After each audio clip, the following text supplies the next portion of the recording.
श्री जगन्नाथ और पुरी में आज मैं आपके सामने विषय रखने जा रहा हूँ शाही और जागा घर। शाही मतलब महोदय को उड़िया में शाही बोलते हैं। पुरी में 15 शाही है।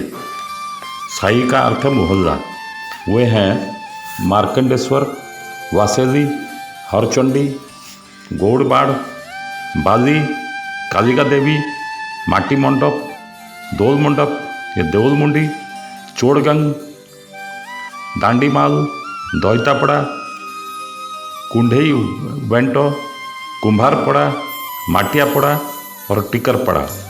इन शाहियों के रहने वाले लोगों का जीवन किसी न किसी रूप में मंदिर से संबंधित है। अंग्रेजी शासन के समय समुद्र के किनारे का इलाका कार्यालय आदि की दृष्टि से आबाद हुआ था। आजकल बालूखंड, खास महल तथा रेतीले खुले स्थान भी काफ़ी आबाद होने लगे हैं। जागा घर या आखड़ा। पुरी के 15 शाही और कोई 43 गलियों में विभिन्न जागा घर या जेगा घर है। इन्हें आखड़ा भी कहते हैं, अखाड़ा भी कहते हैं। जिस प्रकार आजकल क्लब, बैठक खाने, व्यायामशालाएँ होती हैं, उसी प्रकार प्राचीन काल में यह जागा घर बने थे। इनमें खेल, कुश्ती, कसरत, तलवार बाजी, लाठी आदि चलाना, साज सज्जा करना आदि कलाएं सिखाई जाती थीं। संगीत, नाटक आदि का आयोजन भी होता था। मंदिर को विदेशी शत्रुओं से रक्षा करने का भार भी इन पर ही था। इसलिए मल्ल युद्ध, नागा युद्ध, तलवार तथा अन्य अस्त्र शस्त्र चलाने की शिक्षा भी इनको दी जाती थी। इनका जगन्नाथ मंदिर के विभिन्न उत्सवों के पालन में, यात्राओं में, मेलों में काफ़ी दायित्व होता था और अब भी है। दशहरे के समय राम जन्म से लेकर रावण वध तक की सारी झांकियाँ प्रस्तुत की जाती हैं तथा लगता है कि सारा का सारा पुरी शहर एक रंगमंच बन गया है। शाही यात्राओं या जुलूसों में उनकी कला का निखार देखने को मिल जाता है।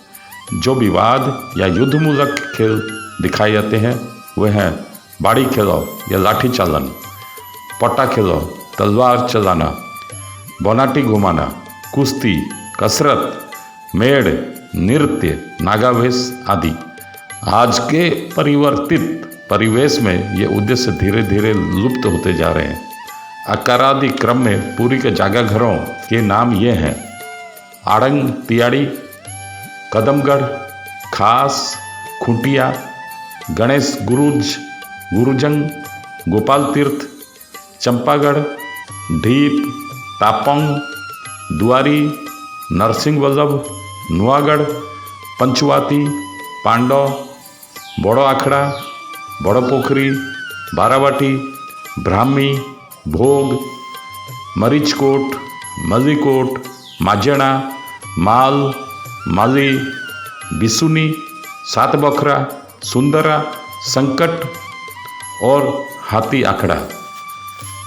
अन्य स्थल अंतर्वेदी।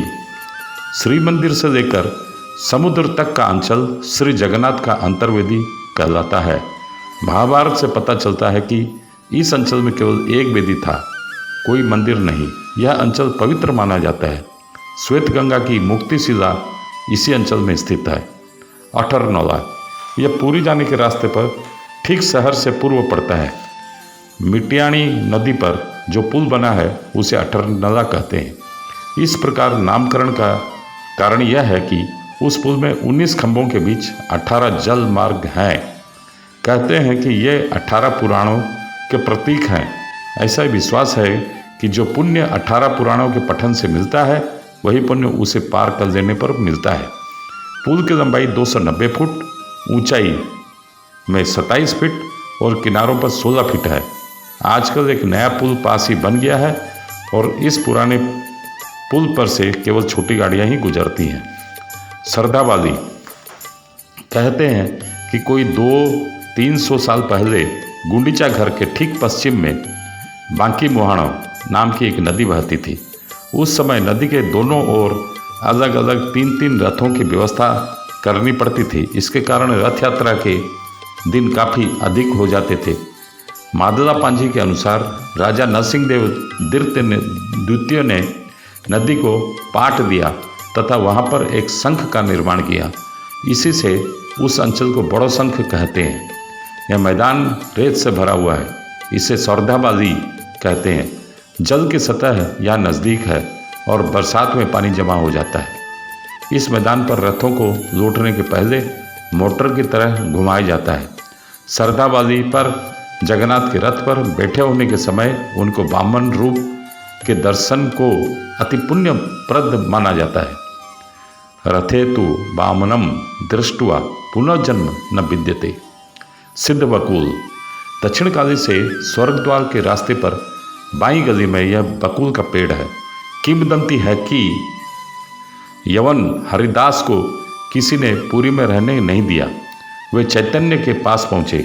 चैतन्य उस समय बकुल का दातोन कर रहे थे। उन्होंने हरिदास से उस दातोन को वहीं गाड़ कर कहा कि हरिदास उसी के नीचे रहें। वही बड़ा वृक्ष बन गया है। गौड़ीय भक्तों के लिए यह स्थान पवित्र है। दौल वेदी श्री मंदिर से उत्तर पूर्व कोने पर आधे फलनांग की दूरी पर दौल वेदी है, जहाँ फागुन पूर्णिमा के दिन मदन मोहन को लाकर झुलाया जाता है तथा फाग का खेल भी होता है। पुरी के सभी स्थानों को देखने के लिए सुविधा की दृष्टि से परिक्रमा का क्रम। पुरी आने वाले यात्रियों को हम 2 भाग में बांट सकते हैं। वे जो धार्मिक दृष्टि देकर पुरी धाम की तीर्थ यात्रा पर आते हैं, वे जो जलवायु परिवर्तन, मन बहलाव या समुद्र दर्शन के लिए करने के लिए आते हैं। इनमें से पहले वालों के लिए दूसरा और दूसरे वालों के लिए पहला उद्देश्य गौण होता है। सभी मुख्य स्थलों के दर्शन के लिए किसी यात्री को 5 या 6 दिन का समय लेकर आना अच्छा है। इससे बिना थके सब देखा जा सकता है। नीचे परिक्रमा के लिए एक आदर्श क्रम सुझाया जा रहा है। आवश्यक स्थलों पर यात्री को अपनी सुविधा अनुसार उसमें परिवर्तन कर लेना चाहिए।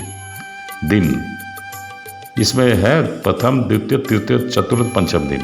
दर्शन के स्थल श्री मंदिर जैसा कि पहले वर्णित किया गया है। द्वितीय दिन, ये प्रथम दिन आप देख सकते हैं। द्वितीय दिन बेड़ी हनुमान, कपाल मोचन महादेव, पार्वती सागर तथा श्री लोकनाथ। फिर लौटते समय हरचंडी साही से होकर यमेश्वर या जम्बेश्वर, तोटा गोपीनाथ, केतकी झोरा, शंकराचार्य या गोवर्धन मठ।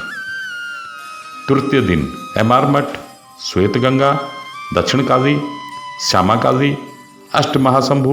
यदि पहले दिन न दिखा हो तो शंकराचार्य मठ। देड़सुरो, भाई बहू, कुआं, स्वर्ग द्वार और समुद्र का किनारा। 7 लहड़ी या 7 लहरी मठ। चतुर्थ दिन दौल वेदी कुंज, बड़ो उड़िया मठो, मार्कंडेश्वर पुष्करणी और मार्कंडेश्वर, नरेंद्र पुष्करणी, चंदन कुंड मंदिर, माउसीमा मंदिर। 6 श्रद्धावादी। पंचम दिन स्वर्ग द्वार से होते हुए समुद्र के किनारे किनारे होटलों, डाक बंगला, सर्किट हाउस, गवर्नर हाउस, पाथरपुरी, छात्रावास, यूथ हॉस्टल, रेलवे होटल के सामने से गुजरना। दरिया महावीर, सोनार गोरांग, चक्र नारायण। ये 5वें दिन का क्रम मैंने आपको कहा। अब मैं आ रहा हूँ यात्रियों के ठहरने के स्थानों का विवरण देने के लिए। पुरी में किसी के रहने की व्यवस्था को हम निम्न उपशीर्षकों में देख सकते हैं। धर्मशालाएँ। पुरी में अनेक धर्मशालाएँ हैं, किंतु उनमें से 3 बड़े एवं प्रमुख हैं। तीनों बड़दांडों पर हैं। श्री मंदिर के सामने ही बागड़िया धर्मशाला है, जो नया है। कमरों में पंखे आदि भी लगे हैं। पश्चिम उत्तर की ओर श्री मंदिर के बड़दांडों से गुजरने पर बाईं और दूध वाला धर्मशाला है। यह बागड़िया से पुराना है।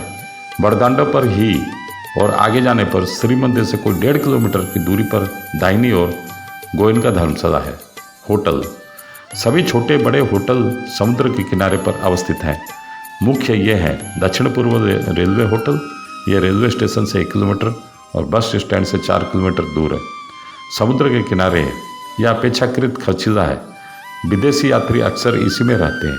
श्री मंदिर यहाँ से कोई 4 किलोमीटर की दूरी पर है। अन्य होटल हैं Puri hotel, sea view hotel, bay view hotel, Victoria club, Sagarika, beach hotel, ocean view. अन्य छोटे छोटे कई होटल भी हैं। दशहरे के समय तथा गर्मी के दिनों में इनमें काफ़ी भीड़ रहती है। यूथ हॉस्टल, यह रेलवे होटल के पास ही है। कुछ वर्षों पूर्व बना है।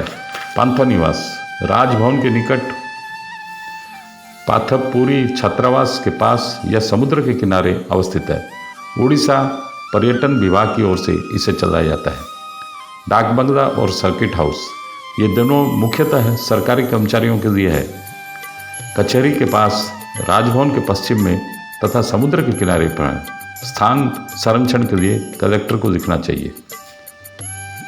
पंडों के यात्री निवास, इनकी संख्या बहुत अधिक है। पंडों के अपने अपने जिले के यात्री यहाँ ठहराए जाते हैं। पंडे रेलवे स्टेशन, बस स्टैंड आदि स्थानों कभी कभी रास्ते से ही पीछे लग जाते हैं, किंतु आजकल इन निवासों की स्थिति कई स्थलों पर बड़ी दयनीय है। ये सरकारी लाइसेंस प्राप्त होते हैं, किंतु उनकी हालत सुधारने में पंडे तथा अधिकारियों की निष्ठा का अभाव है। यद्यपि कुछ यात्री निवास अच्छे हैं, ये यात्री निवास ही कोई 80-90% यात्रियों के रहने की व्यवस्था करते हैं। मठ, कुछ यात्री अपने परिचय या संप्रदाय वाले मठों में रहने की व्यवस्था करते हैं। इनकी हालत यात्री निवासों से अच्छी होती है। भोजन की व्यवस्था भी मठों की अपनी होती है। निजी व्यवस्थाएं, निजी व्यवस्था में 2 प्रकार की व्यवस्था है। कुछ लोग अपने मित्र, संबंधी आदि के यहाँ रहते हैं। कुछ संस्थाओं, व्यक्तियों, परिवारों की अपनी व्यवस्था होती है। टूरिस्ट होम के नाम से ये होते हैं। रेलवे कंपनियों, इंश्योरेंस कॉरपोरेशन, बैंक आदि के ऐसे होम बने हैं या मकान भाड़े पर लिए गए हैं। Thank you.